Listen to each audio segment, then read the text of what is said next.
আপনি যদি একজন রাজনীতিবিদ হতে চান তবে শুধু বক্তা হওয়া যথেষ্ট নয়। আপনাকে হতে হবে একজন যুক্তিবাদী চিন্তাশীল মানুষ। আর সেই দক্ষতা আসে বিতর্ক চর্চা থেকে। বিতর্ক মানে কি? বিতর্ক মানে কারো সাথে তর্কে জেতা নয়, বরং বিতর্ক শেখায় কিভাবে আপনি যুক্তি দিয়ে একটি বিষয়ের পক্ষে কিংবা বিপক্ষে অবস্থান নিতে পারেন, কিভাবে আপনি আপনার চিন্তাভাবনাকে স্পষ্ট ও গোছানোভাবে প্রকাশ করতে পারেন। একজন রাজনীতিবিদের জীবনে বিতর্ক কোথায় কিভাবে দরকার পড়ে? সংসদে বক্তব্য দেওয়ার সময়, সেখানে প্রতিপক্ষের কড়া প্রশ্ন আসে, সেখানে দরকার যুক্তিভিত্তিক আত্মবিশ্বাসী উত্তর। মিডিয়া ও টকশোতে অংশগ্রহণে সাংবাদিকরা যখন আপনাকে কঠিন প্রশ্ন করবে, তখন বিতর্ক চর্চা আপনাকে শেখাবে কিভাবে ঠান্ডা মাথায় জবাব দিতে হয়। জনসভা ও নির্বাচনী প্রচারে জনসাধারণের সঙ্গে যখন কথা বলেন, তখন শুধু আবেগ নয়, যুক্তিও চাই।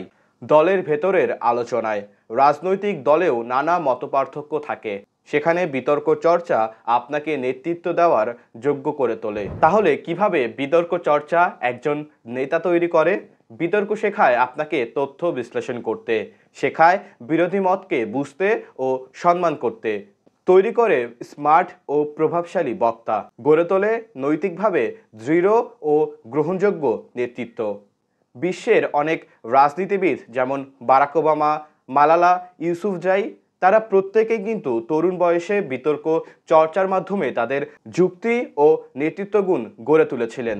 আপনি যদি বাংলাদেশের কথা বলেন, তাহলে বাংলাদেশে 24 জুলাই আগস্টের যে গণ অভ্যুত্থানের মাধ্যমে নতুন নেতা উঠে এসেছে, যেমন ধরুন সার্জিস আলম, হাসনাত আবদুল্লাহ, নাহিদ ইসলাম কিংবা আসিফ মাহমুদ, তারা প্রত্যেকেই কিন্তু কোনো না কোনোভাবে বিতর্ক চর্চার মধ্যে বা বিতর্ক চর্চার সঙ্গে তাদের শিক্ষা জীবনে জড়িয়েছিলেন। তাই বাংলাদেশের রাজনীতিতে এখন দরকার নতুন ধারার নেতা, এমন নেতা যারা কাদা ছোড়াছড়ি নয়, বরং যুক্তি দিয়ে মানুষকে প্রভাবিত করবে।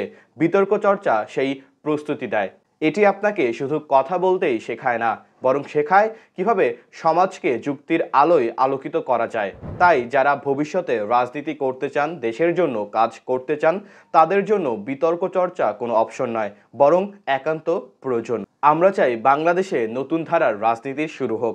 বিগত কয়েকটি বছরে মানুষ যেভাবে তাদের বাক স্বাধীনতা হারিয়েছে, আমরা আর সেই ধরনের রাজনীতি চাই না। তাই আপনি যদি একজন ভালো রাজনীতিবিদ হতে চান, তাহলে কিন্তু অবশ্যই আপনাকেও এই বিতর্ক চর্চার মধ্যে দিয়েই যেতে হবে।